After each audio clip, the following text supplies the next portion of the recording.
আমাদের দেশের জাতীয় সঙ্গীত পরিবর্তন করার জন্য অনেকেই বলা বলি করছেন, এটা পরিবর্তন করা উচিত কিনা, ইসলামের আলোকে জানতে চাই। জাতীয় সঙ্গীত পরিবর্তন করার দাবি এবারই শুধু উঠছে তা নয়, এর আগেও বারবার উঠেছে, আপনারা জানেন। কেন উঠেছে সেটা নিয়ে তর্ক আছে, বিতর্ক আছে, এটা উঠা উচিত কিনা বা এই সঙ্গীত থাকা উচিত কিনা, বা জাতীয় কোনো গীত, জাতীয় কোনো স্লোগান থাকা উচিত নাকি সেটা পরিবর্তন করা দরকার, সেটা নিয়ে আলোচনা হতে পারে।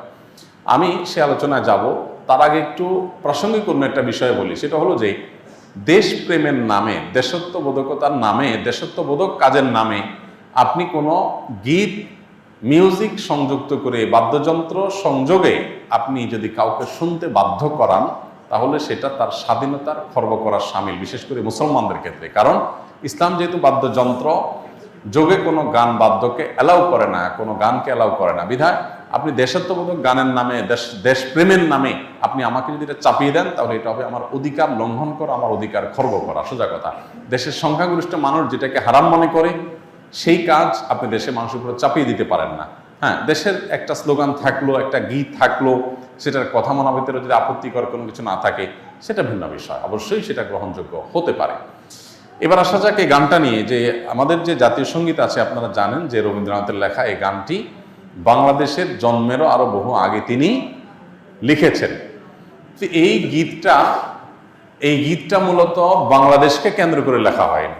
বাংলাদেশকে কেন্দ্র করে যেটা লেখা হয়নি, সেটা কেন বাংলাদেশের জাতীয় সঙ্গীত হতে যাবে, এটা একটি বিষয়। আরেকটা বিষয় হলো, যেই গীতের মধ্যে কোথাও বাংলাদেশ শব্দটাই নেই, সে গীত কিভাবে এদেশের জাতীয় সঙ্গীত হতে পারে? বিধায় আমি তো মনে করি যে এই দাবিটা অযৌক্তিক না, যে আমাদের জাতীয় সঙ্গীত পরিবর্তন করা এটা সময়ের সবচেয়ে গুরুত্বপূর্ণ দাবিগুলোর মধ্যে থেকে একটি। আরেকটা এখানে বিষয় হলো যে আপনারা জানেন যে হিন্দু ধর্মাবলম্বীরা তারা পূজনীয় বা দেবতা তুল্য এরকম কিছু মানুষ বা কোনো ব্যক্তি বা বস্তু থাকে, তাদেরকে তাদের দৃষ্টিতে তারা সেগুলোকে মা বলে সম্বোধন করে। ইসলাম আমাদেরকে এরকম কোনো ধারণা দেয় না। মাতৃভূমির প্রতি ভালোবাসা এটা একটা স্বকীয় বিষয়, এটার জন্য মুসলমান হওয়া প্রয়োজন নাই, এটার জন্য মানুষ হওয়া যথেষ্ট। শুধু মানুষ কেন, অন্যান্য প্রাণীর মধ্যেও কি আছে, নিজের ভূমির প্রতি নিজের টান আছে। একটা কুকুর, একটা বিড়াল, একটা প্রাণীও দেখবেন যে সে যে ভূমিতে থাকে, বসবাস করে, বা যে ভূমিতে তার জন্ম বেড়ে ওঠা, সেটার প্রতি তার সহজাত একটা টান আছে, সেখানে মানুষের মধ্যে তো অবশ্যই আছে। আমাদের প্রিয় নবী সাল্লাল্লাহু আলাইহি সাল্লাম মক্কা থেকে যখন হিজরত করে মদিনায় আসছেন, তাকে যখন কেবলা পরিবর্তন নির্দেশ করা হলো, তিনি যখন ফিলিস্তিনের দিকে নামাজ আদায় করছিলেন, তিনি বারবার করে মক্কার দিকে যেন কেবলা করে নামাজ পড়তে পারেন, নিজের মাতৃভূমির দিকে ফিরে যেন তারা সালাত আদায় করতে পারেন, সেজন্য আল্লাহর কাছে বারবার করে বিভিন্নভাবে আর্গুমেন্ট পেশ করছিলেন। আল্লাহ তাআলা কোরআনে সেটা উল্লেখ করেছেন, ফালানুওয়াল্লিয়ান্নাকা কিবলাতান তারদাহা, হে রাসূল, অচিরেই আপনাকে আপনার মনের মতো আপনি যে কেবলার প্রত্যাশা করছেন সেদিকে ফিরে সালাত আদায় করার নির্দেশ দান করবে। এখান থেকে বোঝা যায় মাতৃভূমির প্রতি সহজাত টান থাকা এটা একেবারে প্রাকৃতিক একটি বিষয়। বিধায় এইটার জন্য কোনো জাল হাদিস বানানোর কোনো প্রয়োজন নাই, যে হব্বুল ওয়াতন মিনাল ঈমান, দেশপ্রেমের অঙ্গ, এরকম কোনো হাদিস নবী সাল্লাল্লাহু আলাইহি ওয়াসাল্লাম বলেন নাই। নবী সাল্লাল্লাহু আলাইহি ওয়াসাল্লাম নিজেই নিজের মাতৃভূমির প্রতি তার ভালোবাসা ছিল। সো একজন মানুষ হিসেবে আমাদের মধ্যে সেটা থাকবে, দায়িত্বশীলতা থাকবে, সেটাই স্বাভাবিক। আলাদা করে জাল হাদিস বানানোর প্রয়োজন না। যাই হোক, তো মাতৃভূমির প্রতি টান এক জিনিস, আর সেটাকে পূজা করা আরেক জিনিস। ইসলাম আমাকে এটাকে পূজনীয় করতে বলে নাই। বিধায় সংখ্যাগরিষ্ঠ মানুষের বিশ্বাসের সাথে যেমন যায় না, এই গীত বাংলাদেশকে কেন্দ্র করে লেখা হয় নাই, এটা বাংলাকে কেন্দ্র করে লেখা হয়েছে, যেটা পশ্চিমবঙ্গ পূর্ববঙ্গ মিলায়। অতএব এই জ্ঞান মূলত এই দেশের জন্য না, যার কারণে এই গীত বা স্লোগান বাংলাদেশের, এটা পরিবর্তন হওয়াটাই হলো যৌক্তিক।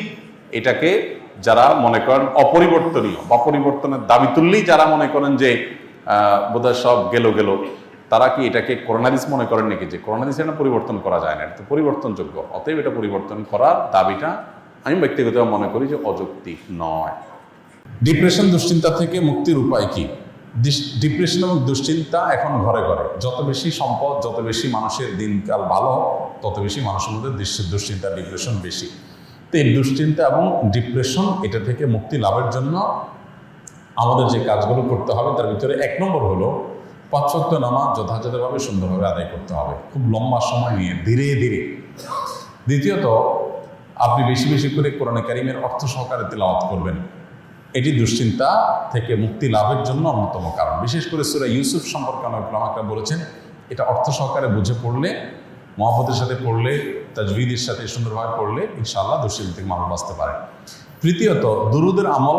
এ সম্পর্কে হাদিসে পরিষ্কারভাবে আমাদেরকে নবী সাল্লাল্লাহু আলাইহি ওয়াসাল্লাম নির্দেশনা দিয়েছেন যে নিয়মিত যদি কেউ দুরুদ পড়ে, সবসময় দুরুদ পড়ে, তো আল্লাহ তাআলা তাকে দুশ্চিন্তামুক্ত করেন। আরেকটা হলো ইস্তেগফার। ইস্তেগফার যদি কেউ নিয়মিত পড়েন, তাকেও আল্লাহ তাআলা দুশ্চিন্তা থেকে হেফাজত রাখেন। আর এছাড়া দুশ্চিন্তা থেকে মুক্তি লাভের জন্য একটা বিশেষ দোয়া আছে, নবী সাল্লাল্লাহু আলাইহি ওয়াসাল্লাম পড়তেন, আল্লাহুম্মা ইন্নী আউযু বিকা মিনাল হাম্মি ওয়াল হাযান ওয়া আউযু বিকা মিনাল আজজি ওয়াল কাসল ওয়া আউযু বিকা মিনাল বুখলি ওয়াল জুবন ওয়া আউযু বিকা মিন গালাবাতিদ দাইনি ওয়া কাহরির রিজাল।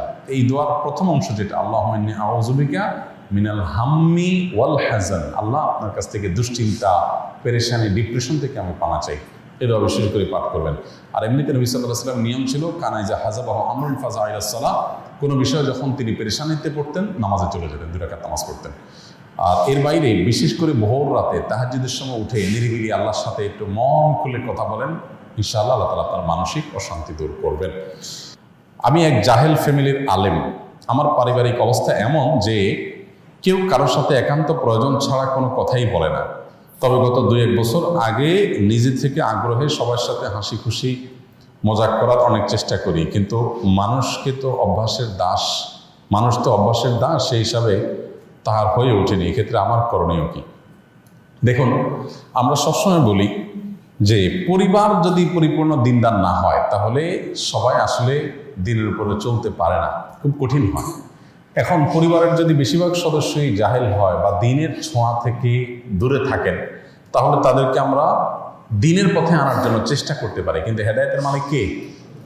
আল্লাহ। আপনি চেষ্টা করতে পারেন, আল্লাহ যদি হেদায়েত না লেগে থাকেন তার নসিবে, তাহলে আসলে সে হেদায়েত পাবে না। এখন চেষ্টাগুলো কিভাবে হতে পারে? কয়েকটা ওয়ে হতে পারে। নাম্বার 1, নিজেদের সুন্দর আচরণ, উত্তম ব্যবহার, উত্তম আখলাক দিয়ে আপনি তাদেরকে আপনার প্রতি আকৃষ্ট করতে পারেন। অনেক ছেলে আছে বাবাকে দিনের দাওয়াত দেয়, বাবা কথা শোনে না, হয়তো তার বাবা টাকা পয়সার জন্য স্ট্রাগল করছে, তো আপনি তাকে দাওয়াত দেওয়ার জন্য অনেক বেশি সিরিয়াস হয়ে যান, হালাল উপার্জন করে বাবার অভাব দূর করে দেন, তখন দেখবেন বাবা আপনার কথা এমনিতেই শুনবে। তো এইভাবে পরিবারের সদস্যদেরকে বৈধ উপায়ে তাদেরকে কনভিন্স করার চেষ্টা করতে হবে। এর বাইরে তাদেরকে হেদায়েতের জন্য আল্লাহর কাছে চোখের পানি ফেলে দোয়া করতে হবে। আমরা অনেকে শুধুমাত্র ওয়াজ নসিহত করে ছেড়ে দিই, আমি আল্লাহর কাছে দোয়া করবো। আসল তো তার দিলের মালিক আল্লাহ তাআলা। আবু হুরায়রা রাদিয়াল্লাহু তাআলা আনহুর মা মুসলমান ছিলেন না। তিনি মুসলমান হওয়ার কারণে তার মা তাকে শারীরিকভাবে টর্চার করতেন, কিন্তু মা যেহেতু কিছু বলতে পারতেন না, নবীজির কাছে এসে দোয়া চাইছেন, হে আল্লাহ রাসূল, আপনি একটু দোয়া করে দেন আমার মায়ের জন্য। আল্লাহ তাআলা দোয়া করেছেন, আল্লাহ আবু হুরায়রার মাকে আপনি হেদায়েত দান করেন। তিনি পর্যায়ে দেখেন তার মা ঈমান আনার জন্য প্রস্তুত হয়ে বসে আছেন।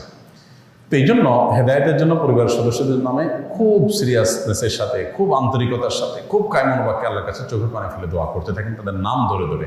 আর এদিকে নিজের চেষ্টা অব্যাহত রাখেন। এরপর যদি হেদায়েত তারা না পায়, আল্লাহর পরে ন্যস্ত করে দেন, আপনারা কোনো দায়িত্ব থাকলো না।